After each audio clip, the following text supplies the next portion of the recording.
All right, how's it going? Welcome back to another video here in the series on mechanics relativity. We are still sort of just introducing this section here on central forces, right? The last video was the first video in this new section.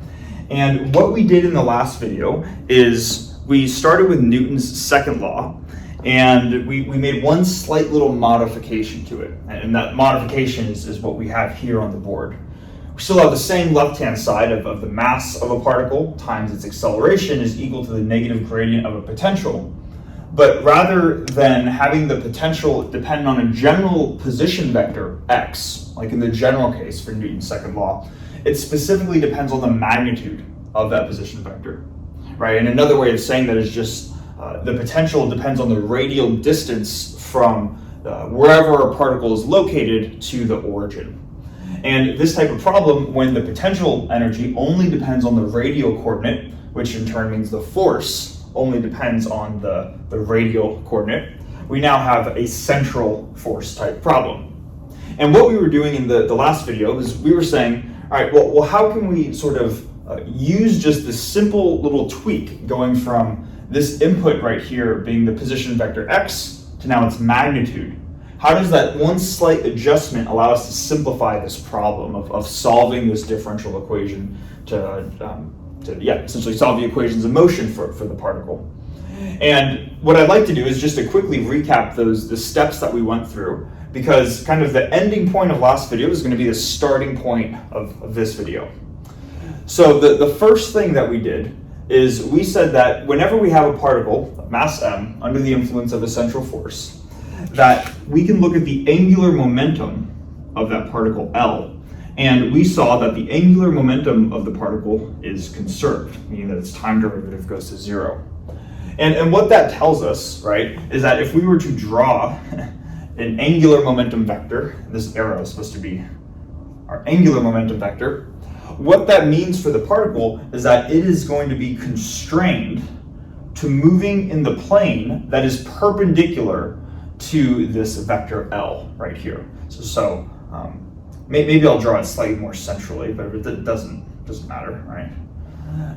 Basic idea is that as long as you fix a direction for your vector L, now your particle is constrained to moving within this plane. So we saw that the conservation of momentum reduced this problem from a 3D problem effectively down to a 2D problem, right? And that was the first step. What we did after that is we said, okay, now that we're working in 2D, let's write out Newton's second law in polar coordinates, especially because one of these coordinates is already a polar coordinate, it's the radial coordinate. And we went through that process of doing that, but we ended up with this system of equations, where this first equation here, I hope I'm getting it right. I tried to memorize it before I started recording. I don't have these memorized off the top of my head, just at random too, by the way. So if you don't memorize these, don't feel bad. It's best to derive things too, rather than memorize things, right? So, but anyways, this was, I believe, the radial equation of motion, and then let's see, there was a factor of r in here. For the angular equation of motion, we had mr theta double dot plus 2r dot theta dot equals 0. Right? Point is, you apply polar coordinates to this equation. These are going to be the equations of motion that you would get out of this. And then we were able to look at both of these equations individually, right? And make further statements about the system that we're working with just based off the structure of the equations. We started with the angular equation, if you remember, this one over here. And essentially what we determined, we had to rewrite this as some sort of clever manipulation to rewrite this as a derivative. And what we ultimately found is that there is some conserved quantity little l, which is r squared times theta dot. And what we learned is that this little l quantity is really just the magnitude of the angular momentum vector per unit mass. So it's not necessarily a new conserved quantity in the sense that we already found one, L is conserved. It's just a scaled version of L. But the importance of this is that this lowercase l, the angular momentum per unit mass, that was effectively, or not effectively, that was a constant, right?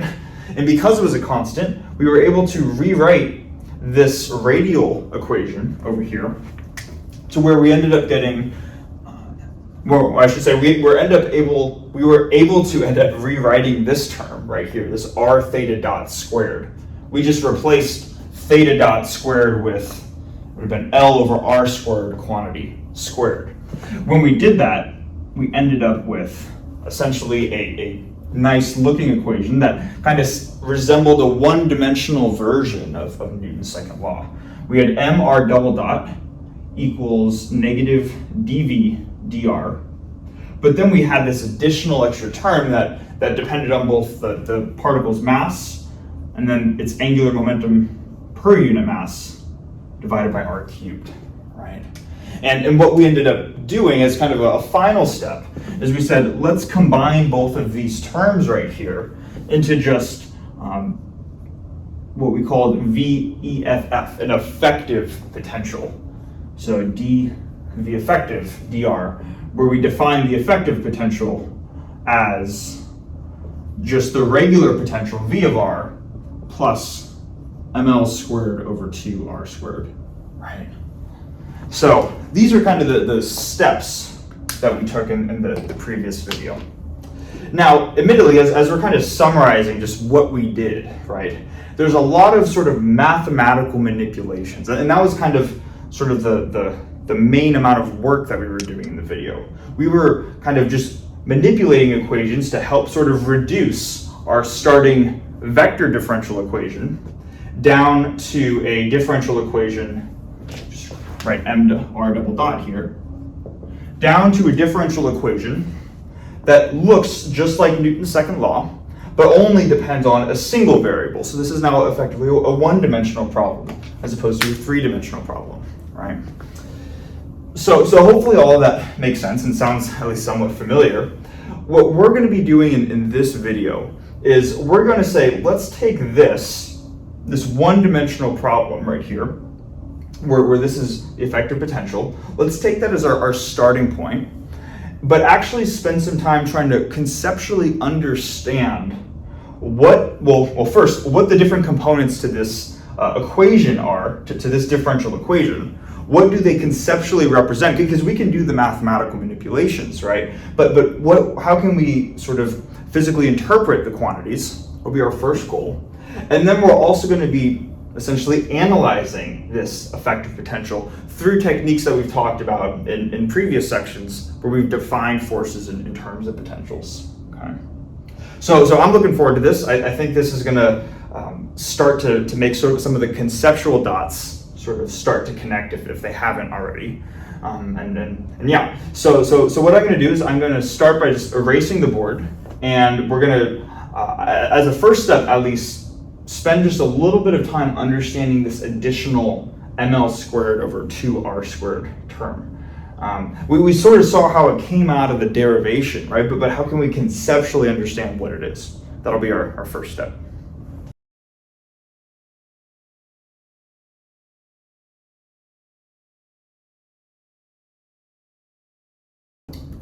Okay, so as a first step, what we're going to try to do is to gain sort of a conceptual understanding of this additional term that shows up right here. Because what we ended up with when kind of reducing the central force problem down to a one-dimensional differential equation is we had this mr double dot equals the negative derivative of a potential, which looks like Newton's second law by itself, but then we get sort of this leftover term, right?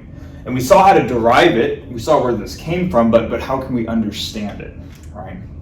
So what I'm going to do to help us understand this is I'm just going to write out the total energy of a particle of mass m that exists within a central potential, okay? So this isn't anything that is necessarily new. We're just going to write out the energy, which is going to be the kinetic plus the potential energy. So for the total energy, we have 1/2 m times the velocity squared, but since the velocity in the general case at least is represented by a vector x, I'm going to write the velocity squared as the velocity vector in a dot product with itself. So this is the kinetic energy, the 1/2 mv squared term, plus the potential energy, which is just v of r, right? Now, in doing this, what I'm going to do is I'm going to rewrite the velocity vector in terms of its polar coordinate components. And this is something that we did in the last video, so I'm just going to write out kind of the results here. If we remember, at least the position vector for a particle in polar coordinates was r times r hat, right?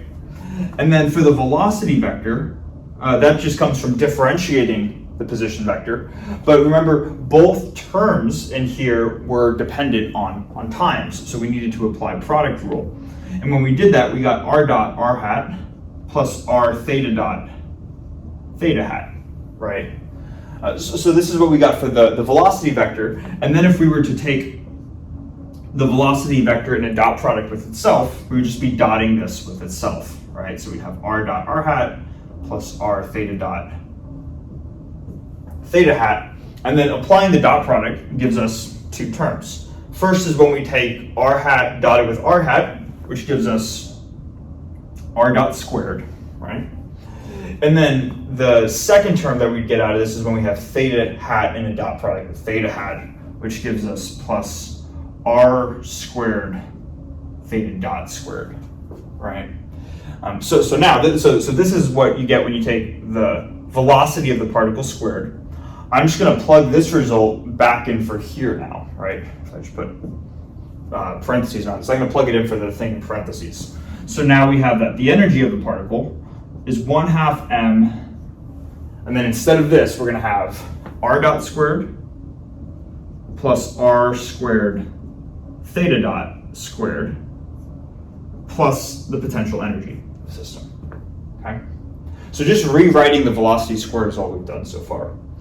Now, what I'm going to do next is I'm going to just rewrite theta dot squared using the definition of the angular momentum per unit mass. Right, so we said that L was equal to r squared theta dot. That then means that theta dot is just L over r squared, right?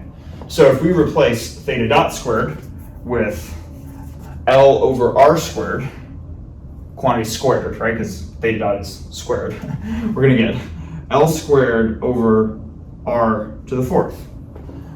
But we have a factor of r squared here, so r squared divided by r to the fourth just lets us write this as L squared over r squared. So now let's just write out the terms by just distributing the m over 2 into both of these terms here. And when we do that, our first term is going to be 1/2 mr dot squared plus this term is going to be ml squared divided by 2r squared. And we still have our potential energy, right?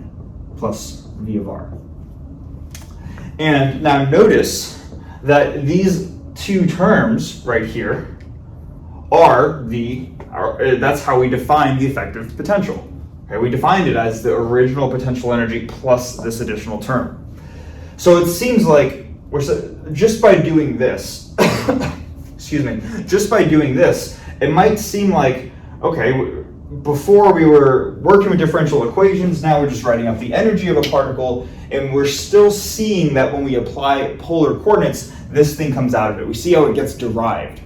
But what I would like us to get across, or the point that I want us to get out of this here, is that we can think of this V squared, or just this overall term, this kinetic energy, we can think of it as a sum of two different types of quantities. This first term right here, we can think of as the radial kinetic energy. What is its kinetic energy along the radial direction?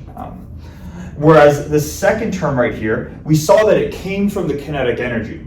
This was still a 1/2 mv squared term inherently, but it's not a radial term, rather it's an angular term. So what we can do is we can think of this additional term that shows up in the central force problem, this sort of extra term that seems to just sort of get tagged along to Newton's second law. We can think of this as sort of an angular kinetic, the particle's angular kinetic energy. And what we're just doing effectively is we're saying, okay, let's just take the angular kinetic energy and the overall potential energy, combine them into one term, and then we're effectively able to just isolate the radial component for the particle's equation of motion. Okay. So hopefully that makes sense, and also hopefully it's kind of nice because I think, at least, and it was almost presented to me this way when I was first learning about this, is that I always said, okay, this is the effective potential, it's the potential energy plus this other thing. Let's just combine them together just so we can make it look like Newton's second law. But just to make it look like Newton's second law isn't exactly a good enough motivation. We want to actually understand how we can think of this term, right? And I think it's nice to be able to say, okay, that's just the angular kinetic energy of the particle. So assuming that makes sense, now what we're going to do is we're going to say, okay, we kind of understand just how we can interpret this extra term right here. Let's start to now look at this specific differential equation. Let's take a look at this equation right here. It's a differential equation, so it will have solutions. And let's try to analyze its solutions without doing a bunch of solving differential equations. If you remember in previous videos, I've been talking about analyzing solutions to differential equations. One way in which we could do that is just by plotting out the curve for the potential energy of the system. It's just that in this case, our potential energy is the effective potential energy. We're going to plot out the potential energy plus the angular kinetic energy. And based off of different curved trajectories, we'll be able to understand solutions to a particle's motion, and we're going to interpret those as well.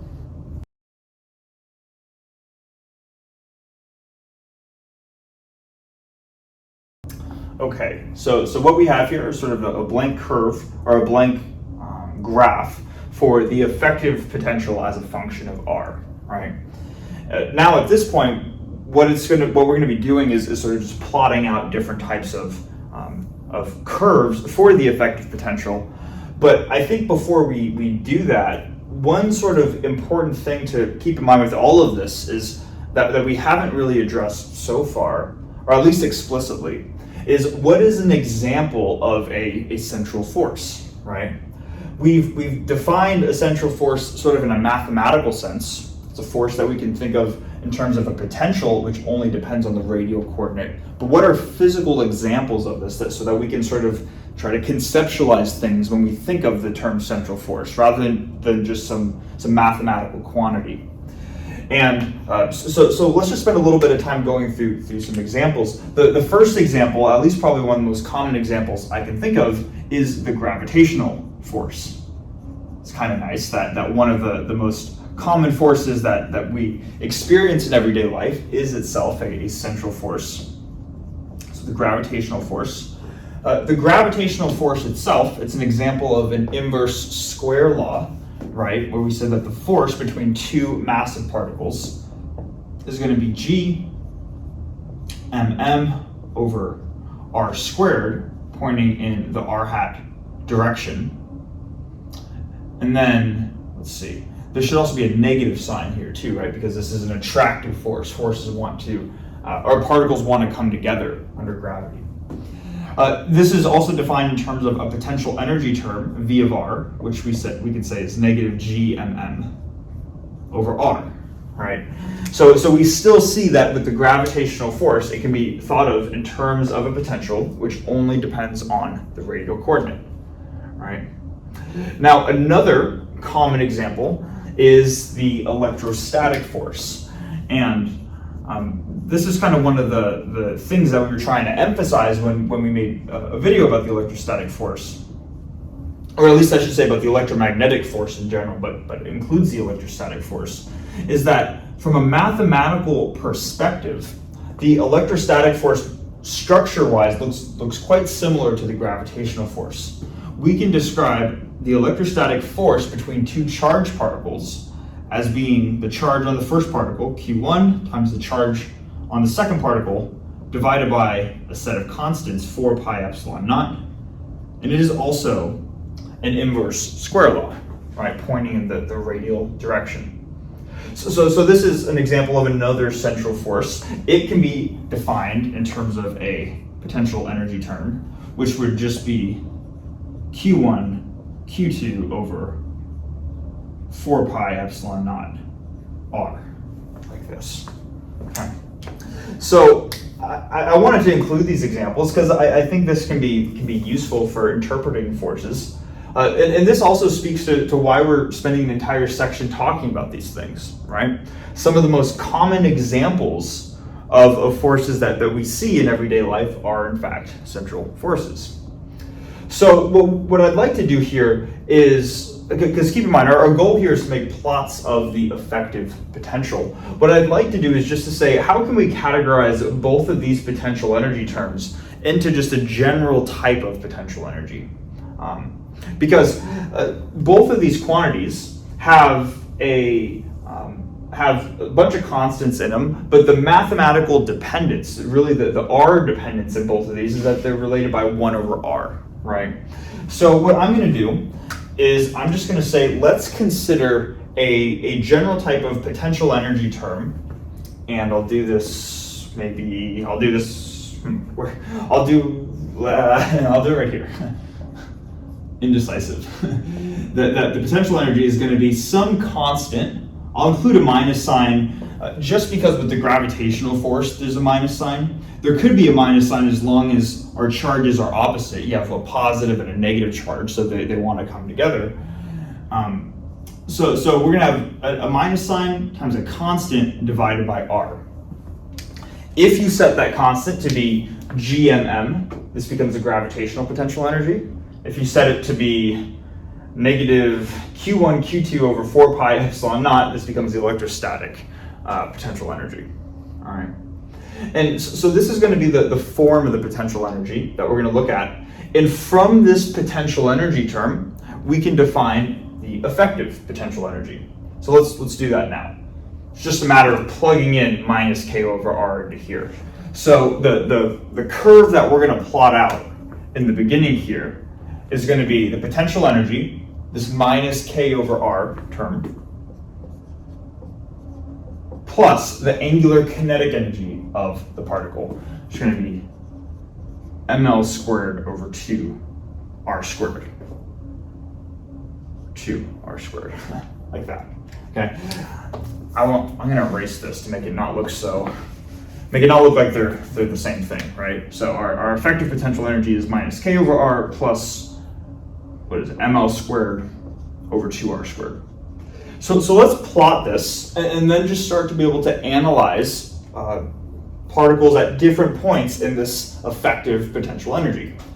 Now, of course, we don't have specific values for constants. We don't have set values of R, or we don't know what K is or what M or L happen to be. But we just based off of what we know about these different these two terms right here, we can come up with a rough sketch of the potential energy. And this is a nice tool to have at our disposal. So the first thing that we can do is we can say, well, what happens in the regime of very small values of R? So when R is significantly less than 1. In this first term right here, we have 1 over R. So when R is really small, this term is going to be large and it's going to be negative, right? So for small values of R, we have a large negative term. And then over here, when R is very small, this numerator is also going to be very small. Hence, this term gets large in magnitude, except now the sign is positive, right? Now, of course, which term is bigger technically depends on what coefficients you have. But for now, let's just roughly say, just as a rough approximation, that K and that ml squared over 2 are somewhat comparable, okay? With the idea being that this will give us a way of determining which term is bigger at super small values of R. If you take a small value of R, you put in the denominator, the overall term gets big. But if you have a small value of R and you square it, when it's much less than 1, it's going to get even smaller, meaning this term is going to get even bigger. So for very small values of R, we have a large negative term, but an even larger positive term. So at the beginning of this curve, for small values of R, we're going to just draw our curve kind of up here at these high values, okay? Now, eventually, as you go from very small values of R out to around the point of R equals 1, now all of a sudden the behavior of these two terms starts to change. Now if we have, let's say we have a value of r that's a little bit bigger than 1. Now if this is bigger than 1, maybe it's 2 or 3 or 4 or whatever, this term gets slightly smaller. So we have a slightly small negative term, but because r is squared here, let's say we have negative k over 3, then this is going to be ml squared over 2 and then a factor of 9. So there's going to be more suppression because there's a higher power of r in this term. It's quadratic in r here versus linear right here. So the idea is that eventually this term is going to get more suppressed, the positive term, and the negative term is going to start to dominate. So while we start at these really high positive values for the effective potential, as we increase our distance away from the center, the positive term is going to get suppressed more relative to the negative term. So we're going to see this curve that starts positive. It's going to eventually go down. It's going to eventually sort of drop off like this. Okay. So this is kind of the short. Well, we can categorize this as sort of the short-term behavior, the small r behavior for the the effective potential curve. Now, this is one domain. What's another, or one area, one region of r values? What's another region of r? We've looked at the small r values. We can also look at the very large r values. What happens as r goes to infinity, right? Well, looking at this term, same idea, right? You'd kind of just say when r gets really big right here, then the negative term gets very, very small. So you have very little contribution from the negative term at large values of r. But then same thing here, right? If you were to plug as 1 over r squared goes to infinity, this positive term also goes to 0. So the basic idea then is that for large values of r, both of these terms are going to eventually tend to 0. So while we start with these high values of the effective potential, they're going to progressively get smaller. What ends up happening is at some point, this curve is going to start to sort of switch its direction and eventually tend towards 0. I shouldn't draw it as it's crossing this intercept right here because it's not. But this curve progressively gets closer and closer to this horizontal line. Okay. So this curve, just based off of sort of analyzing what we know about these two terms at small and large values of r, that gives us a sketch of the potential energy, the effective potential energy. Okay. Now, if we remember from analyzing these types of curves in previous videos, the first step was just drawing out this potential energy curve in the first place, right? And then the idea is that once we had a sketch of the potential energy, in this case the effective potential energy, we could then plot out the total energy of a particle at different points, and the total energy would be drawn as a horizontal line at different points within the effective potential energy curve, and that allowed us to understand the subsequent motion. So what I'm going to do here is I'm probably going to just erase these examples right here, and I'm going to start to draw different domain or different possibilities for what the total energy of a particle is going to be. And we're going to use that to understand its trajectory within this effective potential right here. Okay, so the first case that we're going to look at is sort of like an extreme case of what is the minimum energy that a particle could have while existing within this effective potential right here, right? And the minimum energy that a particle could have is essentially if we think of this sort of curve as like a terrain, right? That's how we can think of potential energy curves. Then the minimum energy it could have is kind of the equivalent of being in the bottom of this terrain. It kind of like if this is a little dip right here, being at the very bottom of the dip. So the minimum energy that a particle could have, and I'm going to draw it out, or attempt to draw it accurately, would be if the energy E, which I'm going to refer to as E min, minimum energy is when it's at the bottom of this sort of potential well right here. So a couple things that we can do. We can just first compute the effective potential. What is the effective potential at this bottom point right here, right? This is just a matter of finding the local min of a curve. So just taking the derivative of this and setting it equal to 0.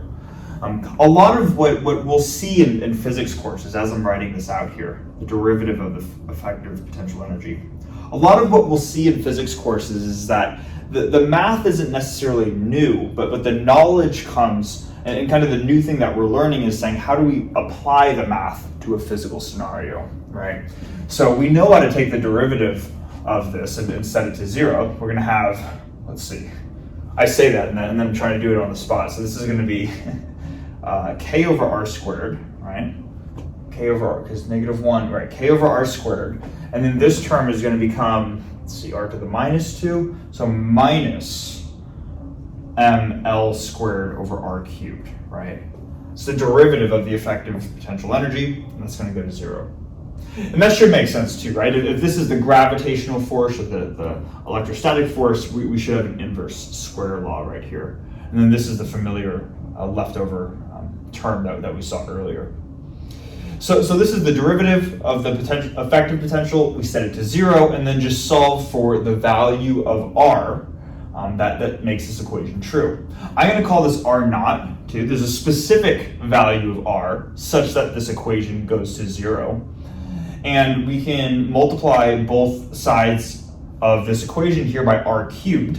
When we do that, we're going to get k r naught minus ml squared equals 0 times r cubed, or just 0, like this. Going from here to here, multiplying both sides by a factor of r naught cubed. Then we can just isolate for r naught, and we get that r naught is ml squared over k. And it's a positive value, right? And it should be positive. Radius can't be negative. So this value right here, the value of r, the distance at which we have a particle at this minimum energy, is going to be ml squared over k. And then we can say, what is the corresponding effective potential energy at that value of r naught, right? What is the corresponding y-axis value? So that's just a matter of plugging in ml squared over k into this quantity right here. And we can then say that the effective potential energy at r naught is going to be minus k over this thing. So over ml squared over k, right? That's the first term, plus ml squared over 2, so ml squared over 2, and then this thing squared, right? So then we're going to have ml squared over k quantity squared. Okay, this is going to be then negative k squared over ml squared. That's my first term, right? If I just flip the fraction and then multiply it by a factor of k. And then in the second term, we're going to have, let's see, we're going to also have factor of k squared in the numerator. And then we're going to be dividing by 2 ml squared. Reason being, because we have a factor of ml squared in the top, and then ml squared is itself squared in the denominator. So one factor here cancels with one factor here. We're left over with one factor here. We have the 2 coefficient out front. So this is what we get. And then we can simplify this. Negative this thing plus a half of this thing gives us negative a half of this thing, which is k squared over 2ml squared. And again, the sign makes sense, right? It's negative, so it should fall below this r equals 0 curve, and it does. So the effective potential energy at this value of r naught, let me just say that r naught is this, then the effective at r naught is negative k squared over 2 ml squared, right? So just doing calculus, right, is really how we obtain these values right here. But still, we found what we've done conceptually is we said that for whatever this system is, let's suppose that we're working with the gravitational force, right? We're going to look at a case where a particle is this distance from the origin and has this associated energy with it. What we can do is we can imagine our particle as essentially being kind of at the bottom of the well, right? That's how we can think of this, right? Like a particle within a terrain.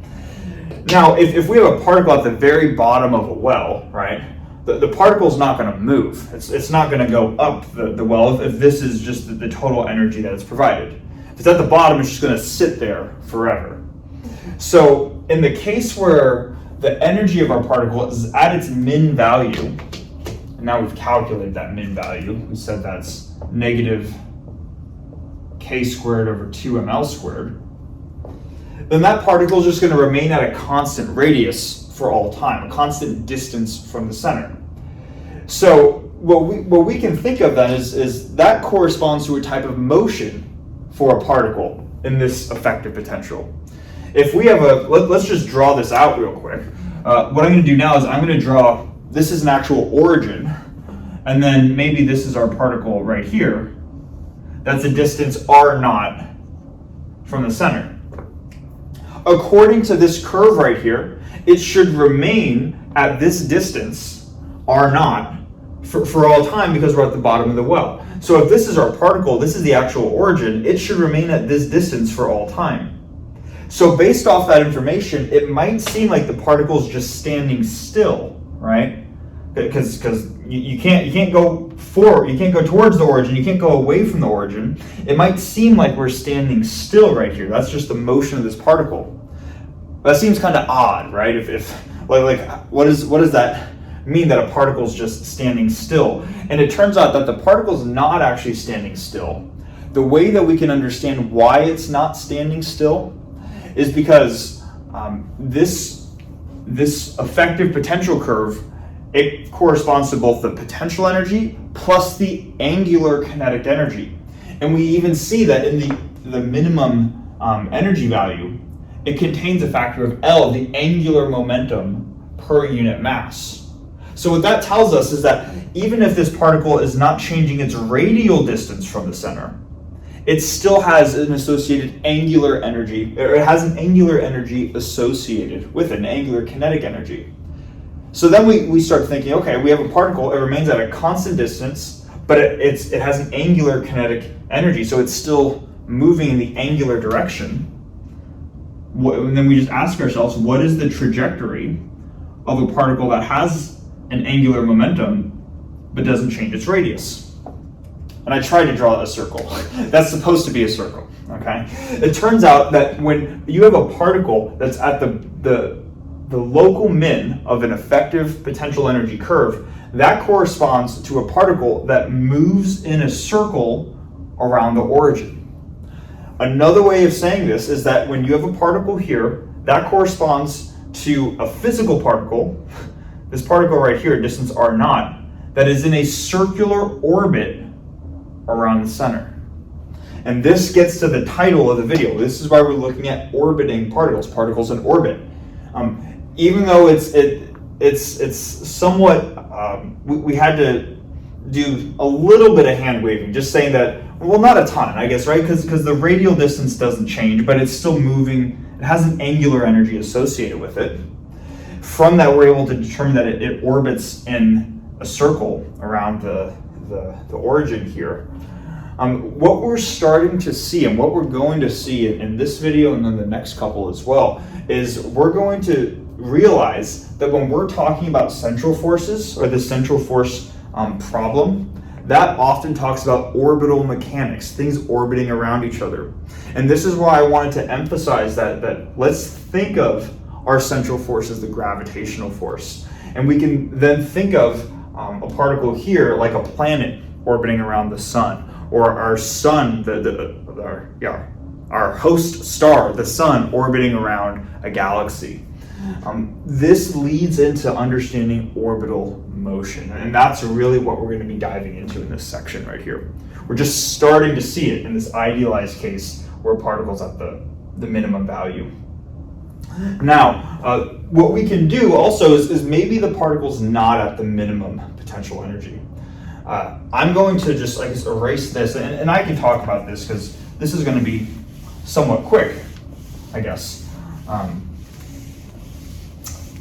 So we don't necessarily need to make a whole new whiteboard for this, but let's look at some other cases for a particle's energy within this effective potential energy curve. So we'll look at case 2. And the second case is to say maybe the particle's energy isn't at this minimum right here. Maybe it's a little bit higher, but it's not above this V effective equals 0 line. It's not above this horizontal solid line. I'm going to just draw out another line like this. And this is going to correspond to case 2. Maybe I'll write energy E2 for the energy for case 2. And at this point, excuse me, at this point, we're going to have an energy value E2, which lies above the minimum energy, but is below the 0 line, okay? Now, we can imagine if this is the particle's total energy, right? That would be like the equivalent of imagining a ball on a terrain, and we place the ball right here and say, what is the motion of that ball if we were to place it at its initial height right here?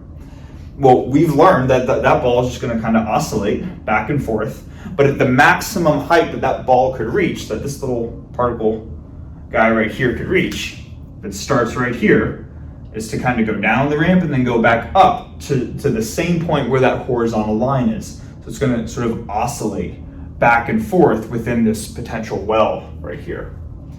So that's what a particle, quote unquote, particle would be doing within this potential well. What does that physically correspond to, right?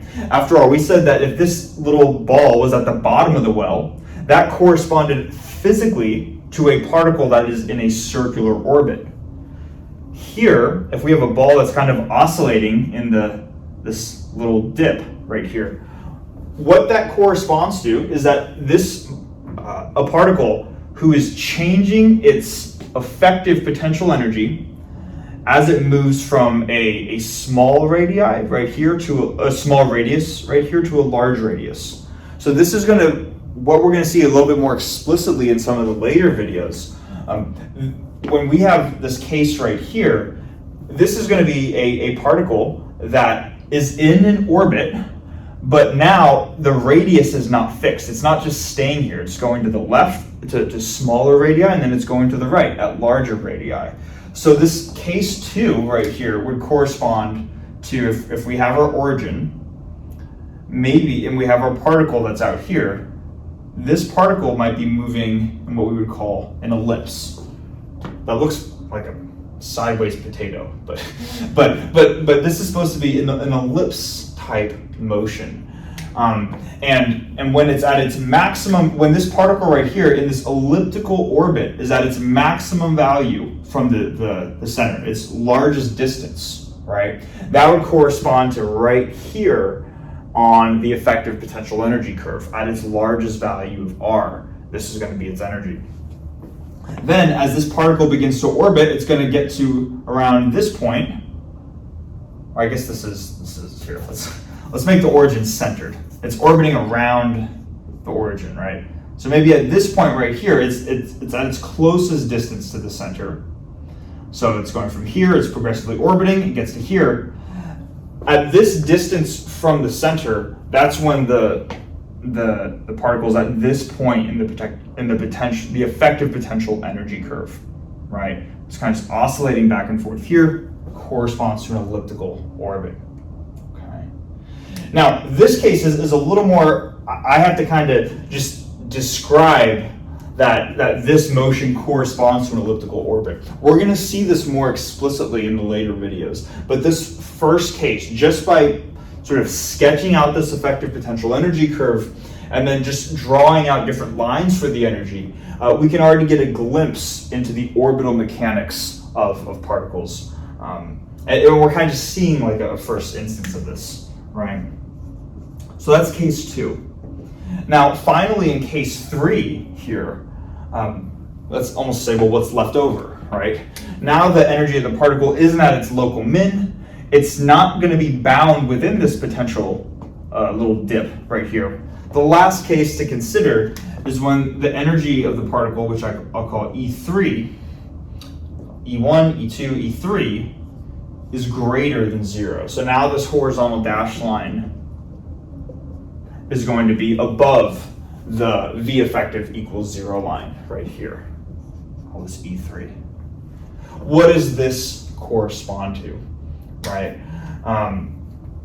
So what would end up happening here is that you would have a particle, and we're going to have to kind of just sort of do some storytelling here. We're going to see it again a bit more explicitly when we get to something called the orbit equation, which is what we're going to get to soon in the next couple of videos. But what's going to happen is you have a particle coming in from far away. It's going to progressively get to smaller and smaller values of r, but we can see at these really small values of r, all of a sudden the effective potential energy starts to get really, really high, right? And it's going to reach essentially a certain point. It's going to reach a point of closest impact, and then it's going to, and we can imagine if there's a ball on this terrain right here, the ball would go up to here, and then it would be able to go down the ramp and then off to infinity. This would be a particle that is not in a bound orbit, okay? Cases 1 and 2 would be considered bound orbits. They would remain within the overall effective potential energy curve, or it would remain within the gravitational potential energy of the system forever. It's bound to it. This would be the case of a free particle. It interacts with the effective potential energy, but it's going to go off to infinity, sort of, after it reaches this point of closest impact right here. Okay. So, kind of interesting how we're able to start to see glimpses of orbital mechanics just from plotting out the effective potential energy curve. This is all for this initial negative k over r case right here. To finish out the video, what we're going to do is we're going to say, does this generalize? Especially with this case here of circular orbits. What cases for the potential energy are we going to have circular orbits? And also, when are they stable versus when are they unstable? Okay. So I'm going to erase the board, and then we're going to talk about that to finish out the video.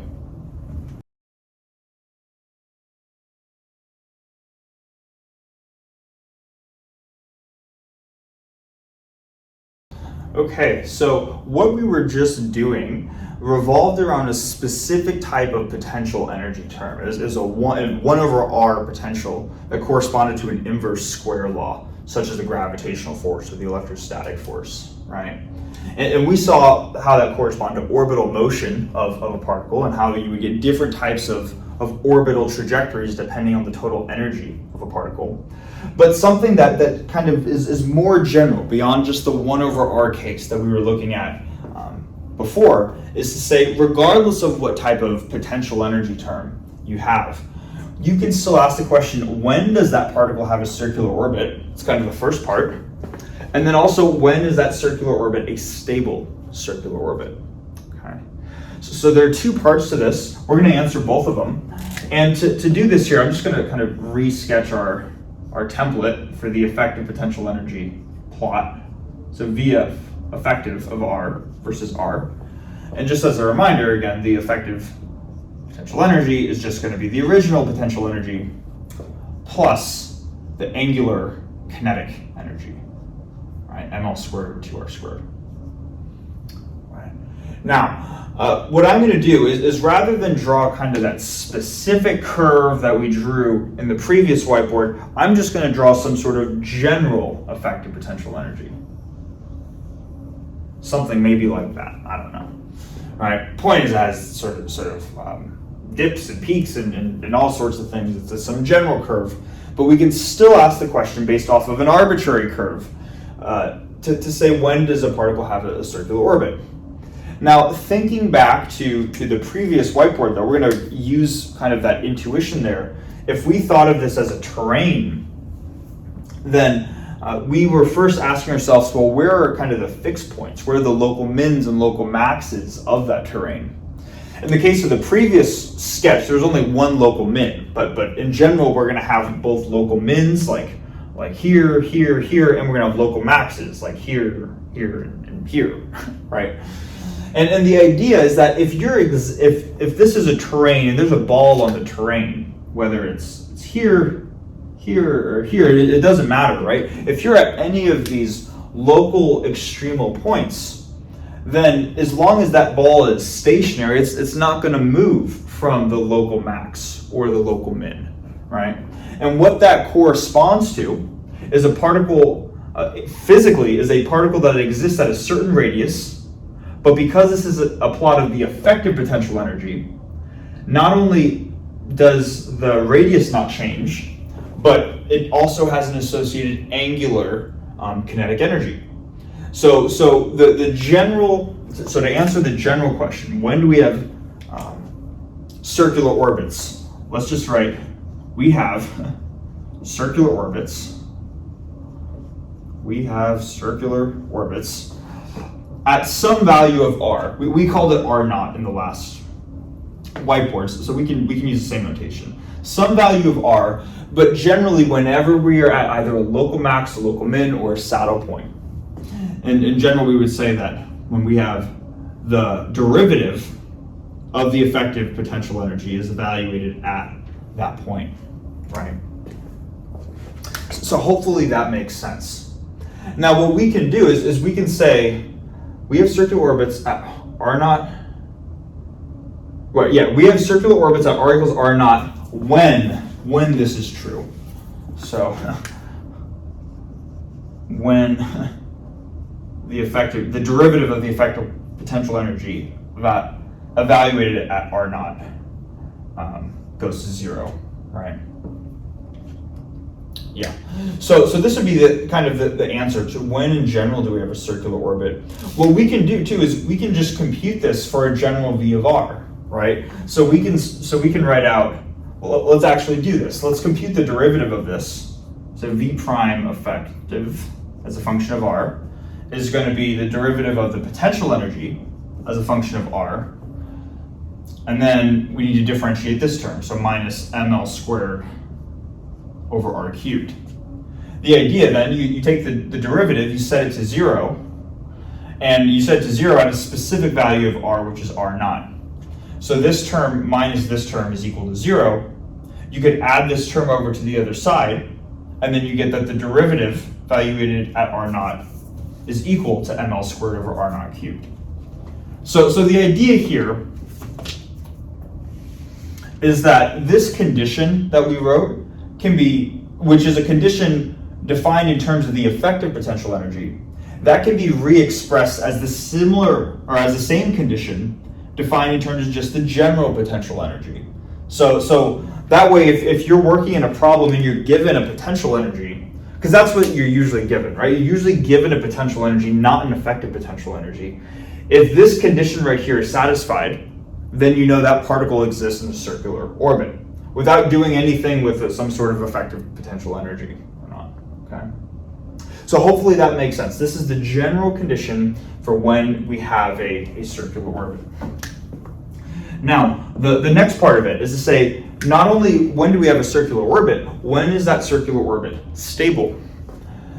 So this is something that we didn't explicitly address in the last whiteboard, but hopefully we can address it now, and it should be pretty intuitive. The idea for when an orbit is stable, looking back to this general terrain right here, is essentially whenever we have a stable fixed point out of our local mins and our local maxes. For example, if this was the ball in the terrain, if we were to nudge this ball to the left or the right a little bit, it would just sort of oscillate back and forth around that fixed point. It would be a stable fixed point. Whereas with this ball on the very top of this hill right here, if we were to nudge it to the left or the right just a little bit, it would either fall off to the right or it would fall off to the left. It would not return back to the starting fixed point. So we would classify this local min as a stable fixed point or a stable circular orbit. This would be an unstable circular orbit. So So that's kind of the idea. Whenever the particle exists at a local min, that's when we have a stable circular orbit. Now, how do we describe that, right?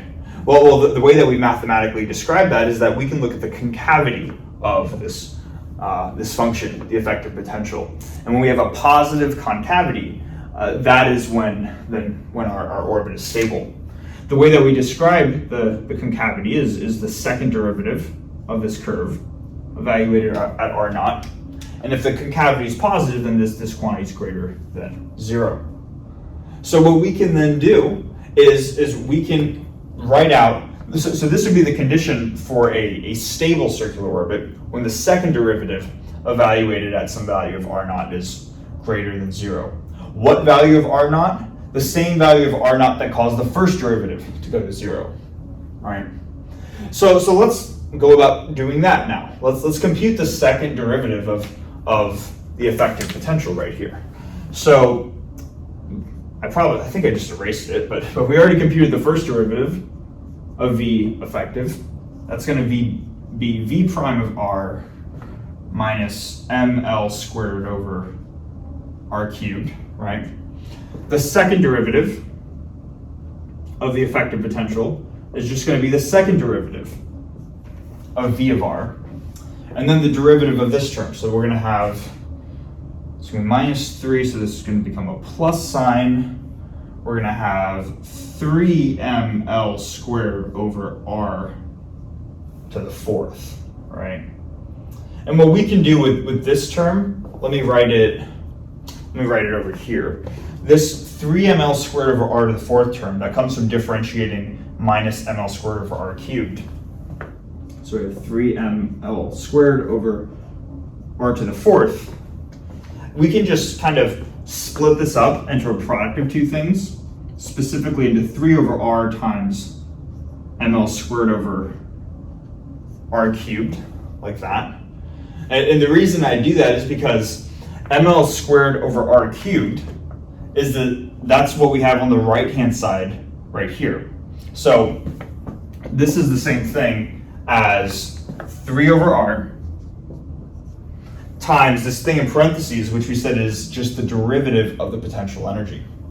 3 over R times V prime of R.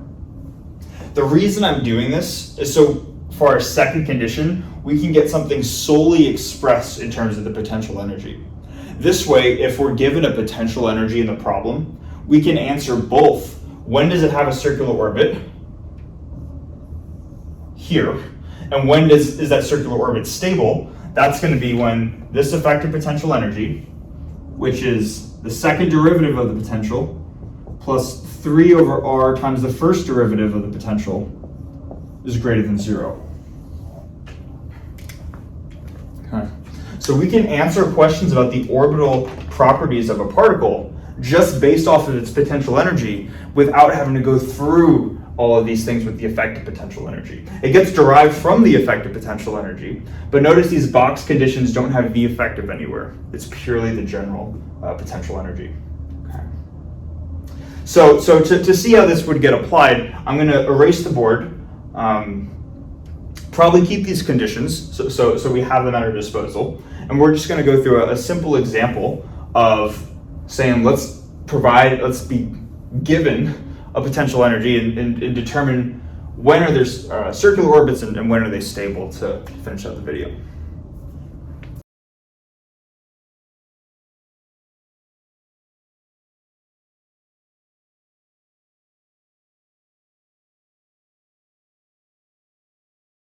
Okay, so these are the conditions that we determined or would provide 1, circular orbits, and 2, stable circular orbits. And just to finish off the video, we're just going to go through an example where we're given a form of the potential energy, and we're going to try to determine what powers of n end up providing us with stable circular orbits.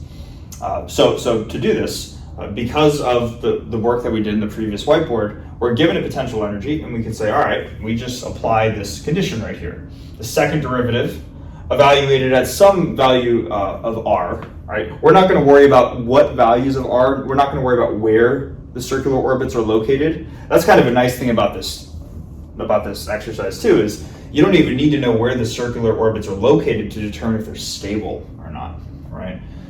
But we can take the second derivative of this guy plus 3 divided by r times its first derivative and just make sure that's greater than 0. And we can find out which powers of n even lead to stable circular orbits in the first place. So taking the second derivative of this, well, we'll start with the first derivative, right? The first derivative of this quantity is just going to be nk over r to the n plus 1, right? So you have r to the minus n, bring out down to minus n, that cancels with that, gives you nk, right, over r to the n plus 1. So that's the first derivative. And then the second derivative, just the derivative of this term, that's going to be a negative sign, because this is r to the minus n plus 1 in the numerator. And then we're going to have a couple terms in the numerator. We're going to have our factor of n right here, then the factor of n plus 1 that comes from power rule times k all over r to the n plus 2. So this is the first derivative, this is the second derivative, and now we're just going to apply our condition for stable circular orbits. So we have our second derivative term, so I'm going to write negative n times n plus 1 k over r to the n plus 2 plus 3 over r. So we have plus 3 over r times our first derivative, which is nk over r to the n plus 1. This needs to be greater than 0.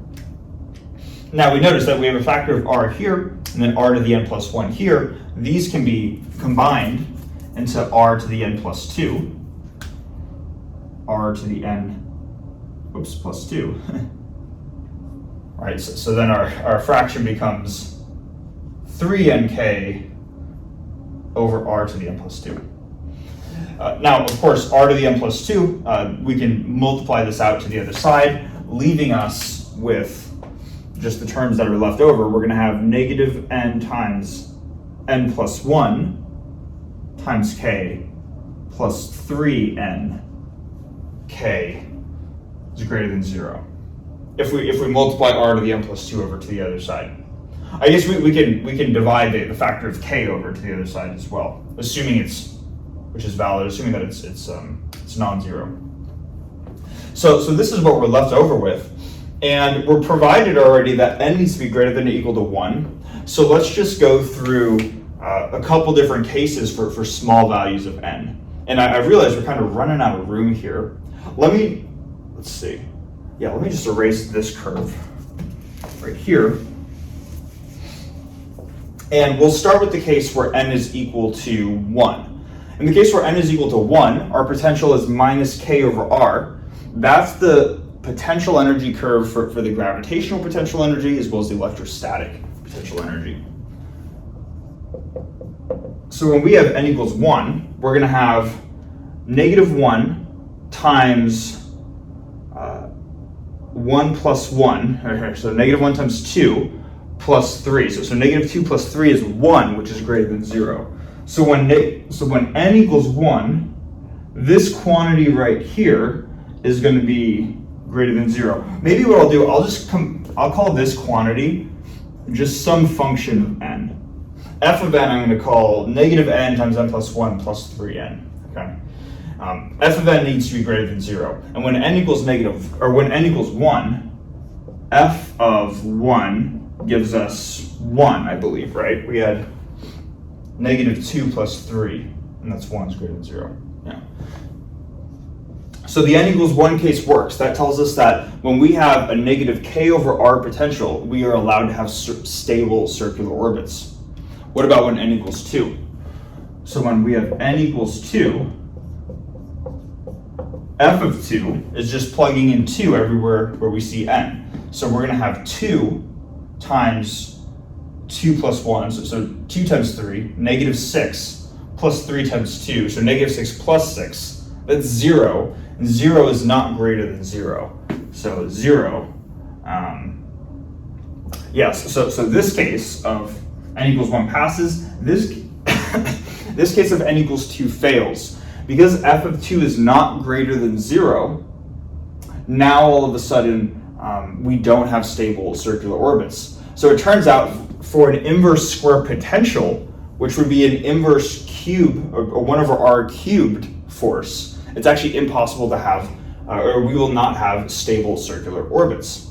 If we want to do one more value, let's just take the n equals 3 value. What is the corresponding f of 3 value? Well, let's do the same thing, right? We plug in 3, and we're going to get negative 3 times 3 plus 1, so negative 12 plus 9 is, let's see, math is hard on the spot, right? Negative 12 plus 9, that's negative 3, right? So f of 3, I'm getting negative 3, and that's less than 0. I guess that equals 0. So for n equals 3, we also don't get stable circular orbits. And what you could do is you could show that whenever n is greater than or equal to 2, you're going to get either 0 or less than 0, and you can do that through induction if you wanted. But it turns out that the only value for f, or the only value of n, I should say, that gives us f of n being a positive number is when n equals 1, which corresponds to the gravitational potential energy and the electrostatic potential energy. So we should be very grateful that the gravitational force is an inverse squared force, which comes from a 1 over r potential, because that's what's needed to have stable circular orbits. That is Earth's orbit around the sun. It's not quite circular. It's very, very close to being circular, though.